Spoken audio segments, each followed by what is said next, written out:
Hello everyone, welcome back to Dulcie's Creations. My name is Dulcie and this is my crafting channel. Thank you so much for being here with me. I hope you enjoyed today's project. It is a multimedia project with rice paper on a canvas. Alright then, let's get started on this multimedia project. This is one of my favorite rice paper pictures, should I say. I have used her several times, I think twice. And I just love her. I call her a steampunk lady. I'll hold her up in a minute. There you go. So this will be the first time using rice paper on a canvas. I've got a stencil with cogs, so I will be using that possibly in the corners. I don't know if possibly in the corners, and then whether I'll use it in all four corners or just two diagonally across. And then what I want to do is use cogs that I actually have. So I have some in steel. You would have seen them before, as I've used them before. And I have some in resin that Steve McDonald, I'll put a link to his channel, sent me. So that is what we're going to do today. Let's get started on this very exciting journey. I am so excited about this one. I really am. It's something totally different. I know I do a lot of multimedia stuff, but I've never really done multimedia on a canvas. See how it's going to turn out. Alright, now I'm going to tile.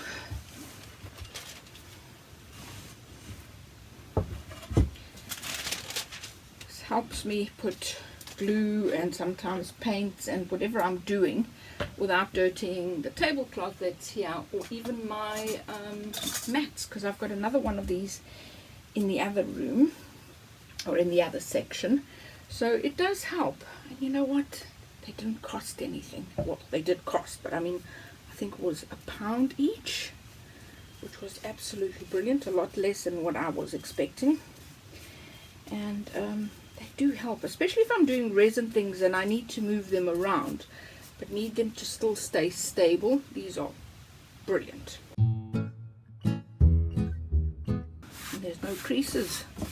Oh, awesome. Now let's put a coat on top. Just want to wipe this down and put it away, even though white glue just peels off. Right, now let's give it a coat. Oh, and I am using Podge. To be honest, what I had put on the paper I thought was going to be enough, but clearly it wasn't. It's not lifting up anywhere else, I'm not worried. Now I am debating if I'm going to use this with structure gel or just gesso. I think I'm probably just going to use gesso. I'm actually going to use modeling paste high density. Let's see how that works. I'm not sure how this is going to turn out, because it has lifted quite a bit, so it would generally mean it's gone under the stencil, which I really didn't want it to do that, but we shall see. On this side I'm actually going to do the structure gel. I want to see how they'll differ from one another.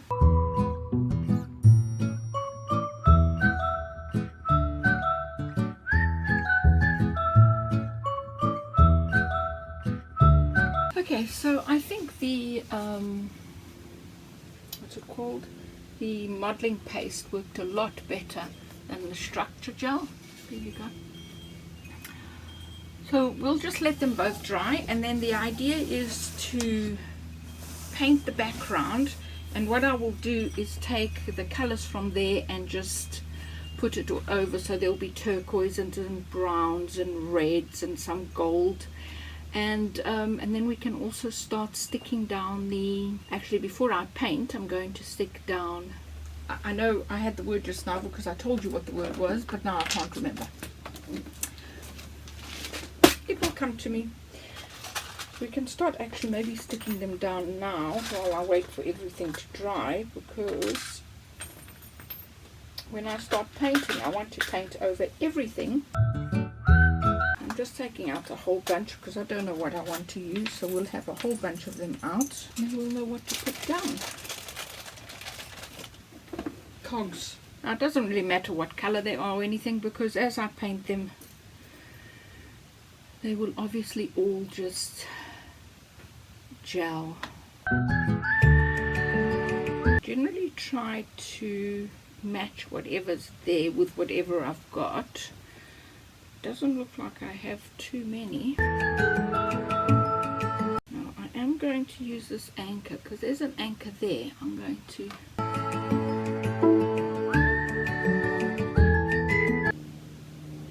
really all I should be doing. I don't want to overdo it. I don't want to overclut it. I think that's all I'm going to put down. I want to try and balance that corner with this. Alright. Now I think what I did is just cut the little loop from the top there, and I'm going to put that just there. I think that's going to look perfect. What I might do though is take some of the gel and brush it into her hair, so we've got that. I don't really want to paint on there, do I? But I might take some of the gel because it dries clear, or the 3D crystal lacquer, just to give her a little bit more of oomph. But I think that's where I want to stick everything down. Alrighty, so this is all dry. Well, it has been a week since I've been in my shed, in my craft haven. Now, the colors I want to use is I want to bring out as much of these colors as I possibly can. The colors I want to use is my De La Rowney Phthalo Turquoise, which is that one. And then I've got some iridescent copper from Pebeo, that's the 355. And I've got some extreme sheen garnet deco art with some Arteza rose madder. Right, should also say I'm going to put some gold in there. Yes, iridescent gold Pebeo, the 352. All right, so we're going to use some of that. We're going to blend them in. I think I need a bigger piece. I need a piece of cardboard. This won't be enough to blend my colors. There we go. So I'm going to turn her around. Okay, it's a bit scary. I've never done anything as big as this. Usually it's just a little box, so it's easy to just blend the colors because there's not too much of it. So it's just a little bit scary, but I'm sure it's going to be all fine.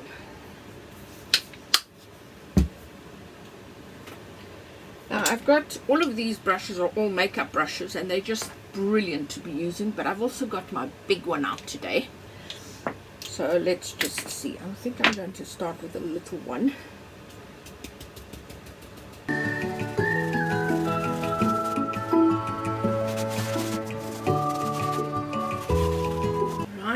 I think what I'm going to do is I might put you on a time lapse, because I'm not really talking too much. Now the reason I dabbed it a bit off at the top here with the paper was this was a section I did in the gel, and it seemed to just be clumping.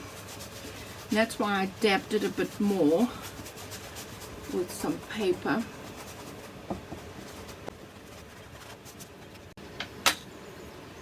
Alright, let's do some copper.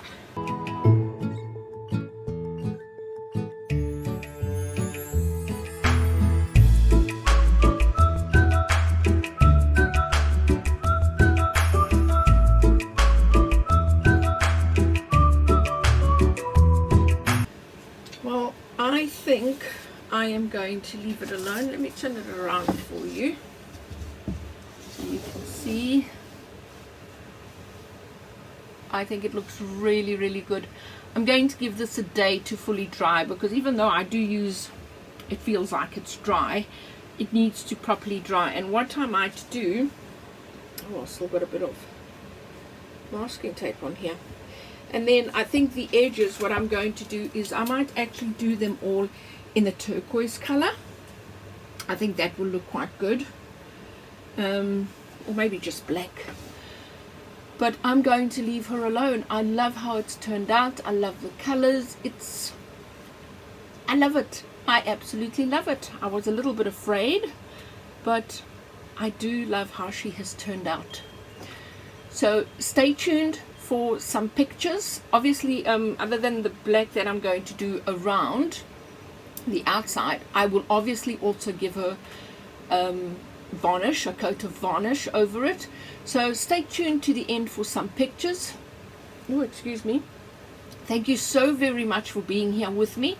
Please remember to like, subscribe, press that notification bell so you're notified of all the upcoming projects. I think this is number, is it 98 or is it 99? Anyway, look out for video 100. It is going to be an ostrich egg, but I have got a challenge for a fellow crafter, so please do look out for that one.